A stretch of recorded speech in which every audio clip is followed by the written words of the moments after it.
talk about the Ford Bronco. This isn't the only video that you're watching on this. I know it, you know it. So I'm going to try and cover a few things that you might not necessarily have figured out. First of all, this is the cyber orange. It does look yellow, but it is actually cyber orange. And when you look at the paint real close, you can see a real nice kind of deep shimmer into it.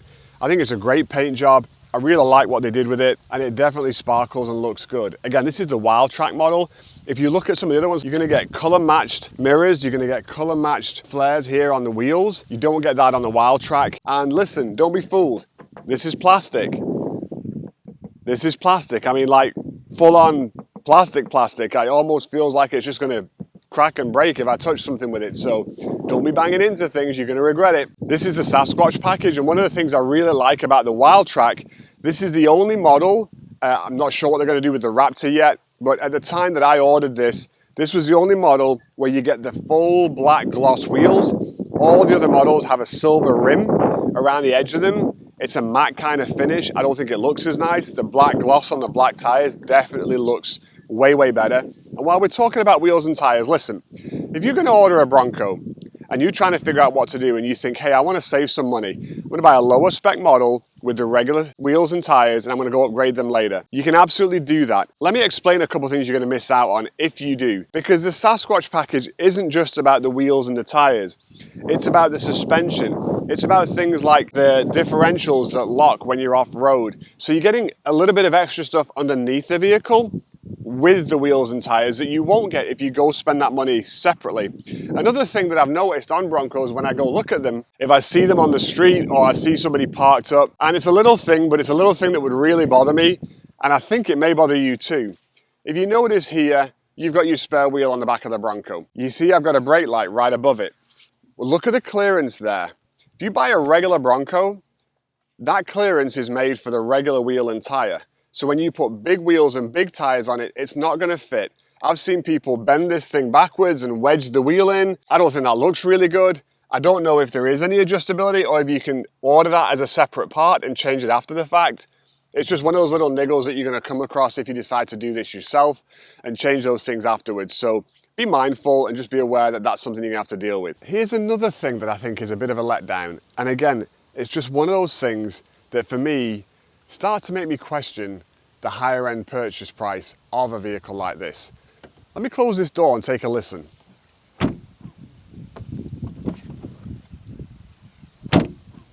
Look, I understand the doors come off, so they didn't want to make them too heavy, but this door feels and sounds completely hollow. It's so hollow that when you're inside and the windows go down, you literally can hear the whine of the windows almost as loud as the stereo if you don't have the music turned up too loud.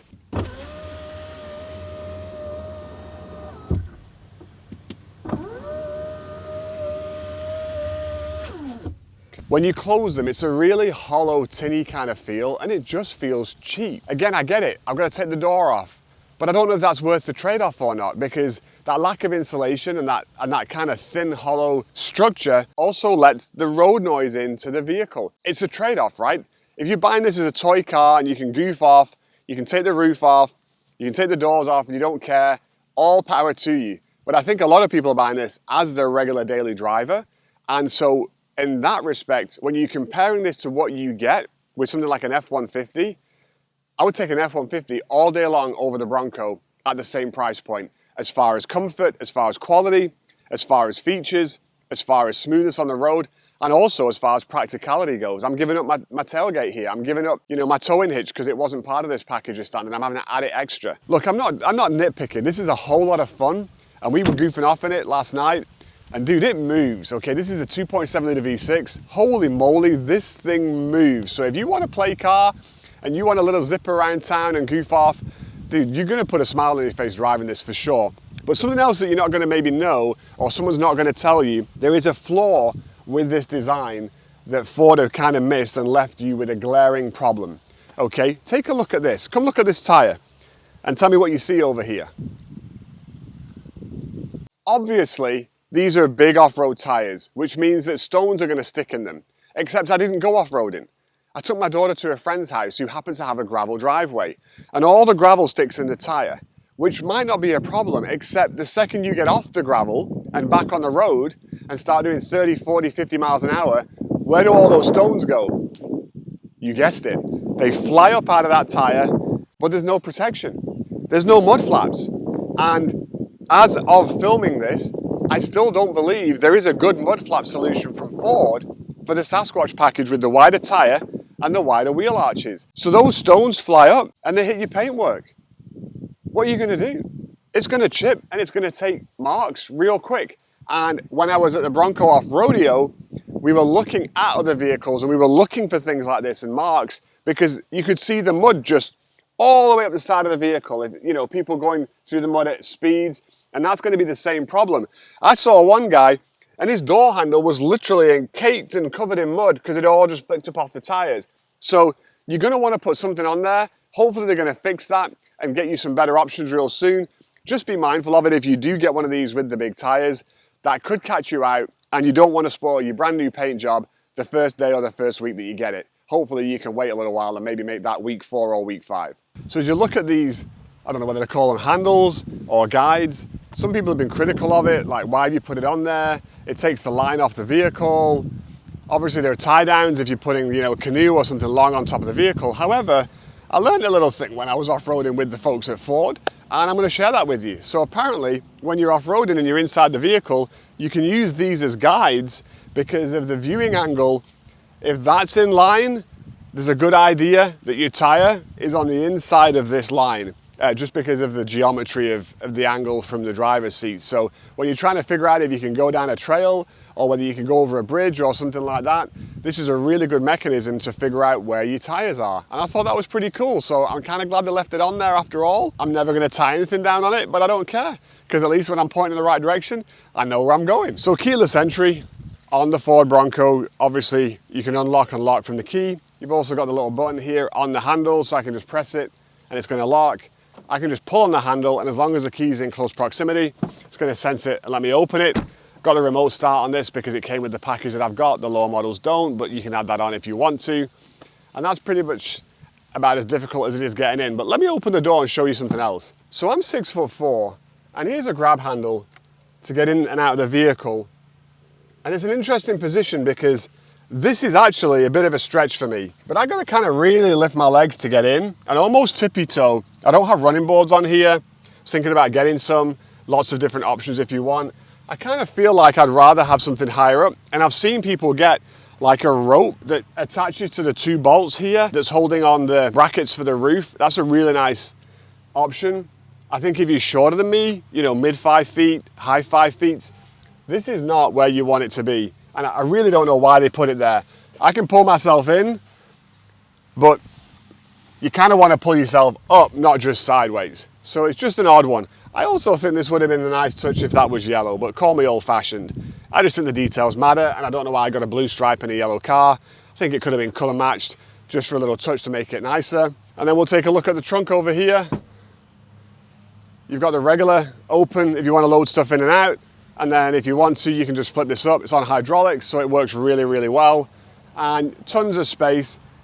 Here's that bag again that I was telling you about. And I've actually got a little compartment. You can get a lockbox for here. They make a safe option so that you can actually lock things away. And I've also seen for the back of the door here, a flip down tray table that you can take advantage of. You know, you can use that to put drinks on or whatever. Lots and lots of accessories for these things. You can go crazy and get pretty much anything you can dream of. So be careful, put that credit card away before you get yourself in trouble. So the big thing here with the Bronco is this GOAT mode dial. It's just a dial that turns. You can obviously change to whatever you want. That's going to take me through normal, economy, then I can go to sport mode. Sport mode is going to put me in 4-wheel drive. I can change from sport into slippery. I've got a mud ruts mode, which is going to put me into 4-wheel drive. And then once I'm in 4-wheel drive, I can stay there. I've got a sand and I've got a Baja. You might be thinking to yourself, why is there a sand mode and a Baja mode when both of those things are in the sand? The sand mode is going to be a little bit more manageable, and Baja is when you want to go crazy. You get that in the Ford Raptors as well on the F-150. So it's interesting that they brought this across. It's strange because this is very similar to an F-150 Raptor, and they didn't make this whole big thing about GOAT modes and whatever else. It's like somebody came up with an idea, someone else got excited about it, and they ran with it. The other thing I find strange on here, but you do get used to it pretty quickly, is these buttons are actually buttons that you press. So you're going to push down on it to go into 4 low or to stay in 2 high. I guess it's obvious. You know, there's a button in the middle here as well. I just think because I turned the dial here, it kind of, at first it felt like the dial was turning through the modes. And then I realized it was actually turning what's on the dash and the buttons did something different. Yeah, just a little quirk. Got your window up and down here in the middle because obviously you don't want to put it on the doors because the doors come off. And that's pretty it. It's honestly a pretty basic kind of setup. So let's talk about the ugly. This is my biggest peeve of the Ford Bronco. I bought what I thought was the top model. At the time, there was no other option to buy that was higher than a WILDTRAK. And in my mind, I guess I figured it would be like a Ford F-150, where you go higher up the range and the King Ranch, the Platinum, they're nicer, they're more luxurious, they're a little bit more polished inside because, you know, I'm an older guy and I like to just be comfortable. And what I actually got was essentially a very basic, you know, pretty Spartan interior that I don't think is that dissimilar to some of the lower spec models that are at a lower price point. Lots of hard plastic. You're going to hit your head on this if you go off-roading and it's going to hurt. Like, give me some soft touch, put a little bit of cushion in there, especially for us tall folks. But the biggest problem of all, what did you do, Mr. Ford, to the radio? Okay, I wasn't expecting Sonos, surround sound, Dolby Atmos, but I was expecting for at least similar audio quality to a low-end base model Ford F-150 or a low-end base-ish model Ford Explorer or Expedition. And what I got is something that's so bad, I just don't even want to listen to it. Let me show you. This is the radio. If I tend to look dazed, I read it someplace, I've got cause to be.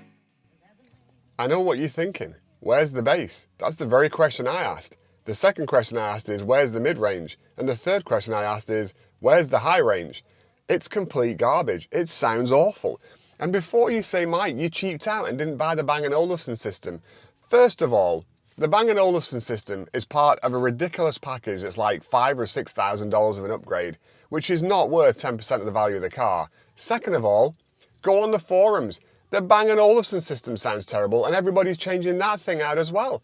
So you're left with a situation where you got 6.5-inch speakers down below, or maybe 6 1/4, somewhere around there. You can swap them out. You've got these 4.5-inch little things on top that you're going to swap out. And you've got these terrible 4.5-inch speakers in the back that you're going to swap out. And by the time all's said and done, you're going to blow at least $1,000 for a low-end swap out of just the speakers, but you're going to want to put a subwoofer in. Where are you going to put it? The seats are so tight that the low-profile subs barely even fit, and the ones that do don't give you any kick. You put it in the back, you're going to lose space there. I just think it's a massively missed opportunity. When you buy a King Ranch, or a Platinum F-150 or a Raptor or something like that, high level, high dollars. This is a $55,000, $60,000 spec vehicle. You get sound that's pretty killer. Where is my killer sound, Ford? This isn't good enough. And it's a real black mark. Here you've got some of the options for off-roading, things like the trail turn assist, which you can see more on my Bronco off-rodeo video, although we'll show you a quick clip here.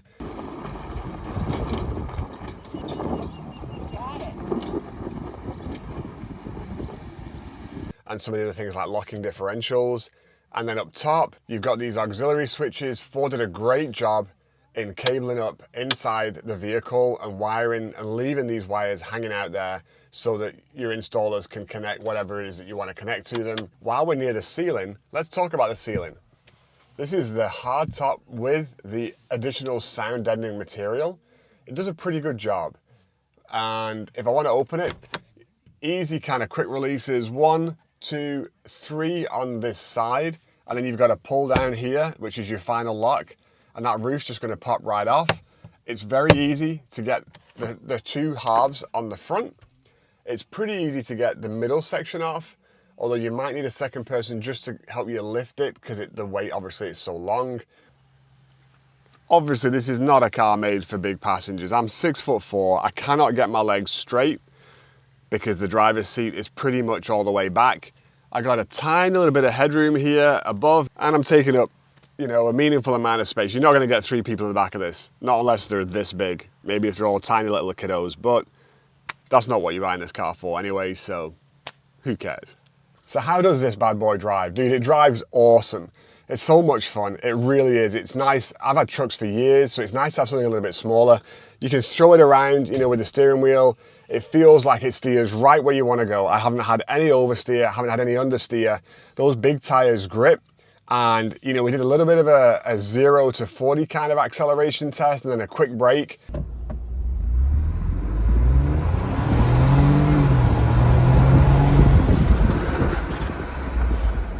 The tires grip all the way up, and man alive, do they stop you. You can hear them, you can feel them, but they do what they're supposed to do, and they stop you real fast. So from a handling perspective, on road conditions, super impressed, whole lot of fun. Again, this is the 2.7 V6, tons of power, very, very quick engine, very capable off-road, and it can do some pretty amazing things, more than you would think.